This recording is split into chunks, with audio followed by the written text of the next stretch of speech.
Hello everyone, Radiator Tech Motorsports, and this is part 3 of the S65 E30 build. So part 3 is going to be working on the transmission bracket and the chassis brace to get the engine and transmission finally at its home.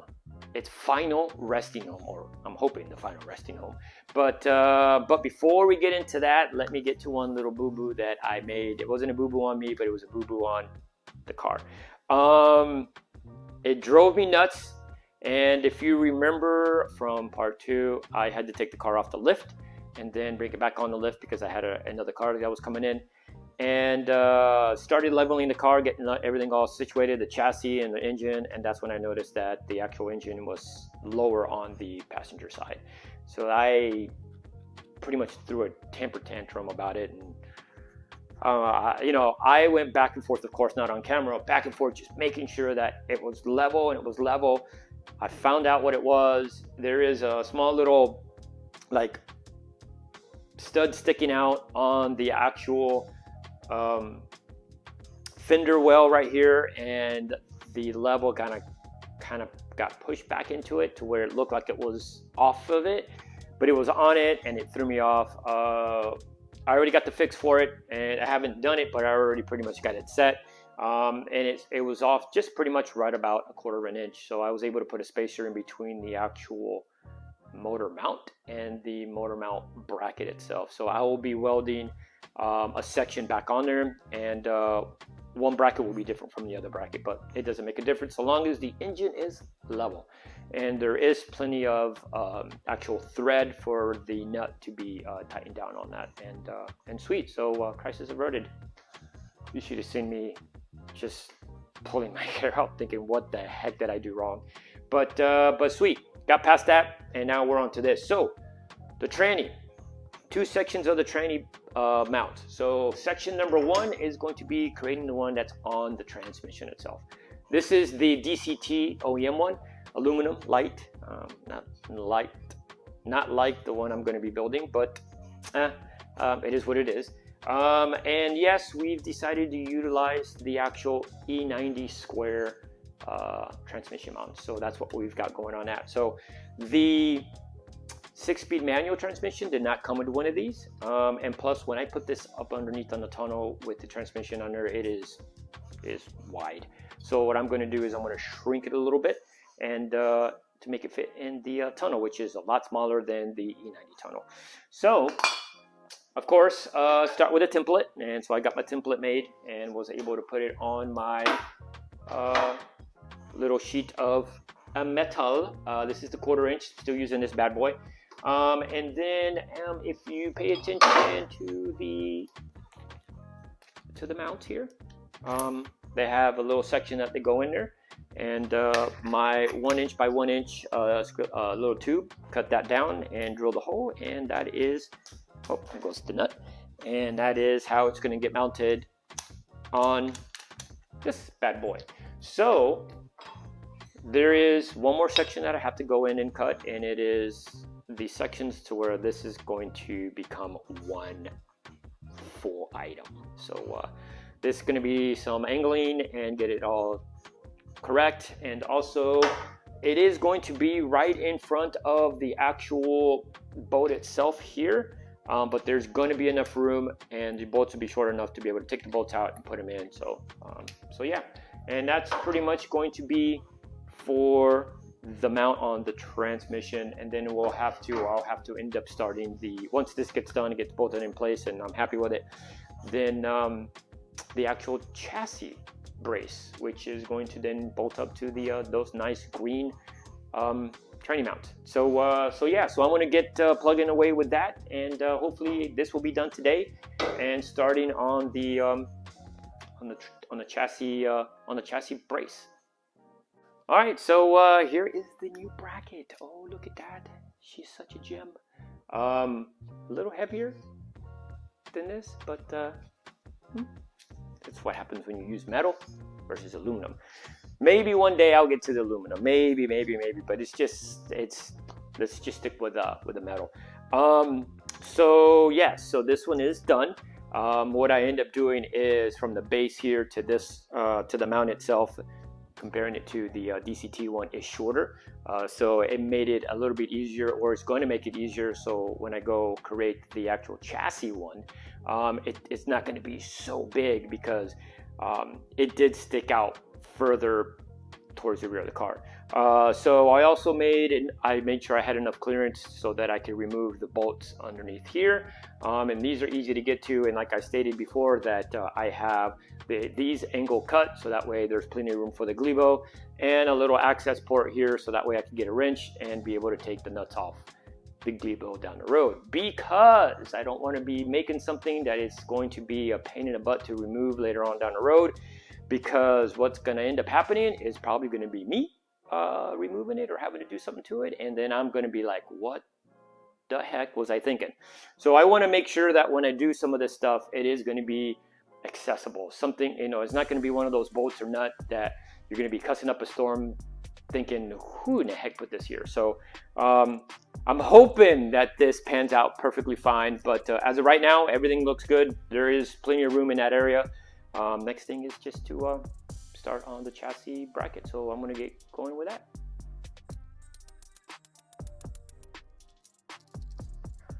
Okay, so you're probably wondering, why is the engine out? No, this is going to happen a lot, unfortunately. And to try to keep count, I guess this is the first, second, third. This is the third time I've taken the engine out, just to check stuff. So there's many more times that's going to be coming. But anyways, this is the third time. But there is something that I wanted to do previously that I was trying to mention, but I forgot and I left it off. But it's something that I will touch base here real quick. But there was one small little section on the tunnel that I feel it could interfere with my measurements, which is weird, because it's just one bolt on the transmission that is actually hitting on a bubbled section on the tunnel itself. So I wanted to make sure that wasn't holding anything up. That way, when I do my measurements for the crossmember, the transmission crossmember, I can go ahead and have no issues. So I am going to get set up to what I wanted to do, and I will touch base here in a few seconds. All right, so before we go any further, we're going to weigh the S65 with the 6-speed transmission and the full accessories, and I will add the other stuff that's in here, which I got it just laying around now on the ground here. So we're going to go ahead and get that done. And the reasoning for this was previously in the video, I stated that there was 2 ways to mount the engine that I've seen on the E30. One of them is, mounting it on the actual rails in the engine bay, or using the crossmember. So as I started working on the car and getting ready to start doing this, I noticed that it just seemed like the front crossmember was not sturdy enough to be able to withstand the engine itself being weight and torque, which is not too much, but still more torque to the M20, and the horsepower and so forth and so forth. So I was kind of like leaning more towards mounting the engine to the actual, the side rails, creating brackets on that. But as the previous video stated, we had to go to the crossmember side. So this is where I started to research and trying to get a better idea of the weight. I already had an idea, but I wanted to verify and make sure, just for shits and giggles, just to see exactly what the weight difference is between the M20 and the S65. So as I was working on the crossmember, I was looking at it, and as I removed it, and I realized here is the bolt that holds the crossmember onto the chassis. So this is a 17 mil. I forget exactly what the thread pitch is. I want to say it's 10 by 1.5 mil. And then what I end up doing is I have extra bolts laying around, and I found the bolt that actually holds the crossmember for an E46 M3 for the S54. So here is the comparison with both bolts. So here is the difference, and this is the reason why I was kind of like, ooh, all that weight on these 2 bolts. When meanwhile, an E46 chassis technically holds, this kind of bolt. Let's see how much this sucker weighs. So let me get to that.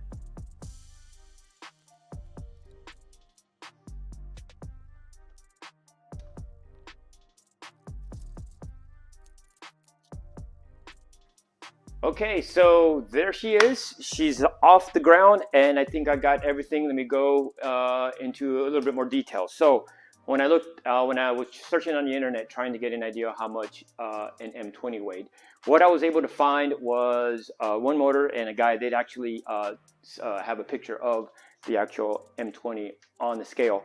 And it had oil, and it had some coolant in it, and it had pretty much almost everything you see here. The wiring harness, I have the engine mount, I have the actual mount for the 6-speed transmission in the back, the intake manifold, I have the AC compressor, pretty much everything.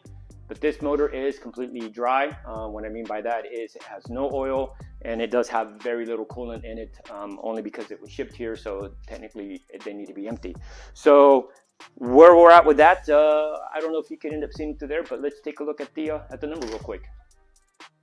All right, so there we are. So the whole complete engine itself with the transmission, it's at 638. That's 638 pounds. This is what the whole assembly weighs. Let's get into what the M20 weighs. Okay, so the M20, what I found on the internet, trying to make it these two engines identical as possible, minus the fluid. So you got to think about the fluid, which I got an idea. Hold on tight.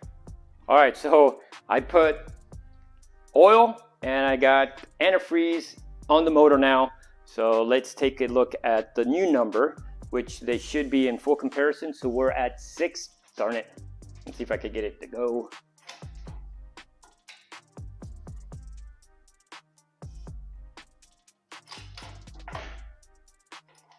There we go. Get the light to come back on. All right, so we're at now it's gonna have to sit there. They're at 660. As you can see, I got some more oil in there, and I got another oil right there, and down in here, I don't know if you can see, but there's the thing of antifreeze. So there we go. So we have 660, and now these motors should pretty much be identical in comparison. So you're probably waiting, what's the M20 weigh? So I had to do a quick edit, and as I started tearing everything down and get ready to work on the chassis, I realized something that I kind of left out, and I just wanted to clarify. So for the M20, and this is pretty much where I cut off, the M20 weight, and pretty much dressed the same as the S65. Just the motor alone is what I found on the internet at that point. The weight of the motor alone, fully dressed with oil and whatever coolant inside the block, that came out to 397 pounds. Okay, then I found the transmission separately, same place, and the transmission was separately, and that came in at 77 pounds with oil as well. So because I couldn't dictate or couldn't find the actual clutch system in there, so what I ended up doing is I grabbed one of my clutch systems and I weighed that, and the clutch came in at 39 pounds. So that's a total of 513 pounds for an M20 drivetrain with fluid and all the accessories. So we got 513, and then the S65 came in. The full drivetrain came in at 660. So that is a difference of 147 pounds. 147 pounds. I actually thought it was going to come in less. You know, you have the S65 that is all aluminum block. Meanwhile, the M20 is an iron block. But yes, you do have a heavier transmission from the S65 because it's a 6-speed. So, but yeah, interesting numbers, right? So, so to keep going where I was going is when I was starting to mess with the crossmember, you know, these are the dinky bolts that were holding that crossmember in place. And then it made me start thinking, how much more weight am I going to be adding if I add, or if I mount this engine to the E30 crossmember? And that's where I started doing a little bit of digging, and didn't find a full weight on the internet of the S65, so weighed it myself. So I do have a plan to beef up the front crossmember a tad bit, and I will pick that up at a later point. And pretty much what it's going to end up being is I'm going to add a template or an actual plate to the side of the engine rail, and I'm going to create a plate on the Crossmember and marry those two together. So those will be probably, depending on how much room I have, it'll be 1 or 2 bolts that will bolt onto the side.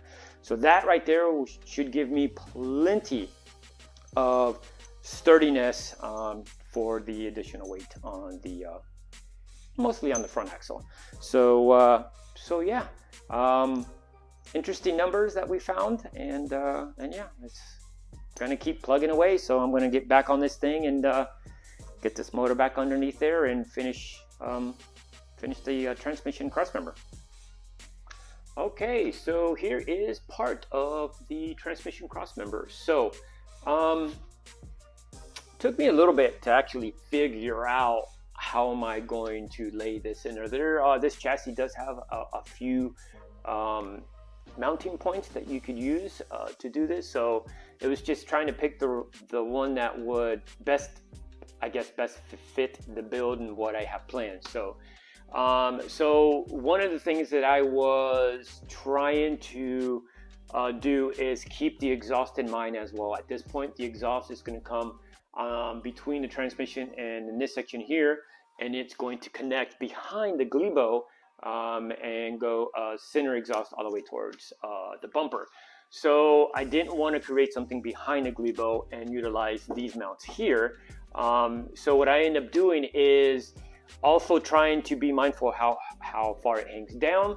What I wanted to do was trying to keep it up a little bit and not create so much and make this thing even heavier, kind of probably like the how I overdid the transmission brace bracket, but it is what it is. But yes, so going back and forth trying to figure out what I was going to end up doing, I decided to use the 1 1/4 steel tubing, and what that gave me was there was enough space right in between the actual mount and the transmission to place this in there. So, and that's what I end up doing. So let's take a look at it mounted.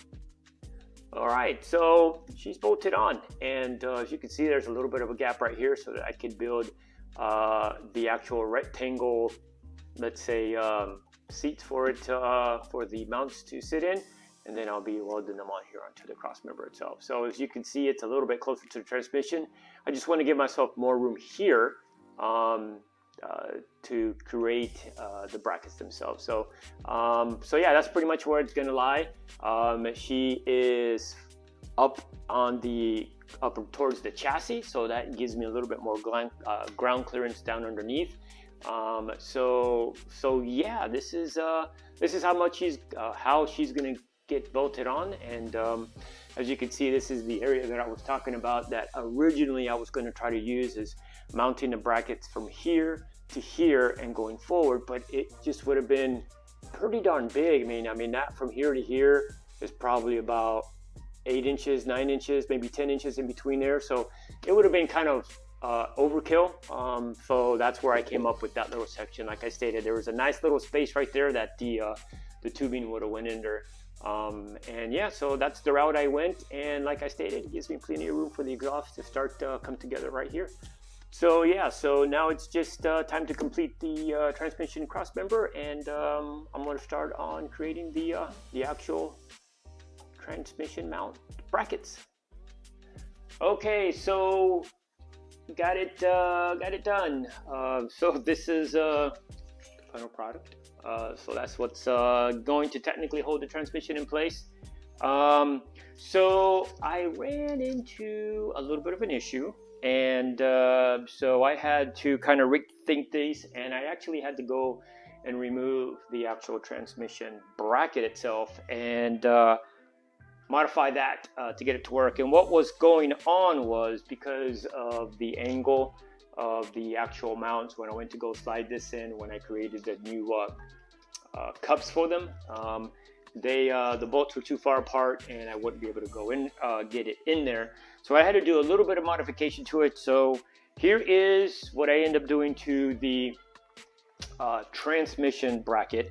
So what I end up doing is I slotted the actual hose instead of just having a hose through it. So as I was thinking about what to end up doing, I went ahead and went in this direction as well, because just in case we do change and use the round ones down the road, they will still fit on here, and then they could just slide into place or go in. So this one, it would help, but it wasn't the actual complete fix. So what I ended up doing with the actual cross member itself was, if you look at it, it was completely enclosed. So what I had to do, because of the mounts being out at an angle, it was not going into the hose. So what I did is I slotted the hose a little bit so I could get them in, and then removed this side on both sides of the actual enclosure. So yeah, so by doing that, the mounts will be bolted on, and then this will just kind of slide right on up. So let me install it.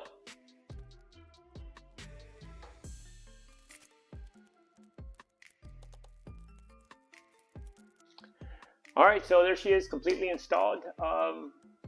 Yeah, to be honest with you, I actually don't like how it looks. I was hoping to have a little bit more, I don't know, it's just with the tubing and then just the rectangle spots here that hold up the mount. I was kind of hoping for something a little bit different, but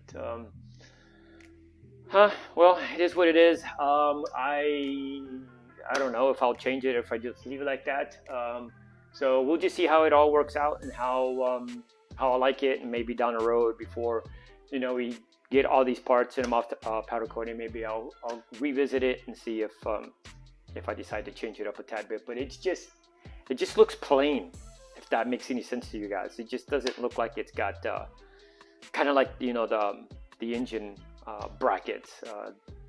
Those look a little bit like ooh. So yeah, that's pretty much it for the crossmember, the transmission crossmember. So let's see what else we've got. Okay, so I got the car on the ground, rolled it back and forth a little bit, and then what I was doing is trying to look underneath and see exactly how much clearance I've got. And as of right now, it looks good. Now the suspension I have, or the springs, it is a lowering spring, so it has dropped it from normal ride height, but we will eventually have coilovers on it and we will adjust the ride height. So I'm thinking, if anything, we may drop it about another inch and a half, maybe 2 inches, maybe, but we will see, because of we'll have to see what tires are going to be installed and how much more lower we can go. But again, we're not gonna have the car slammed. It's not gonna it's going to be a nice steady height. But I will add this car, as of right now, the way it sits, it still needs a lot more weight. This thing sits a lot more higher than any of my cars that I got here, minus my truck. So we have plenty of room. So I did measure it. So the oil pan itself, the lowest section of the oil pan is 5.5 inches off the ground, and then the radiator, we'll touch base on the radiator here soon. The radiator is 7.5 inches off the ground. So yeah. So what I was going to end up doing was, originally I was going to jump on the rear subframe. I've decided to hold off on that. There are still technically the Z3 suspension that's coming for the car.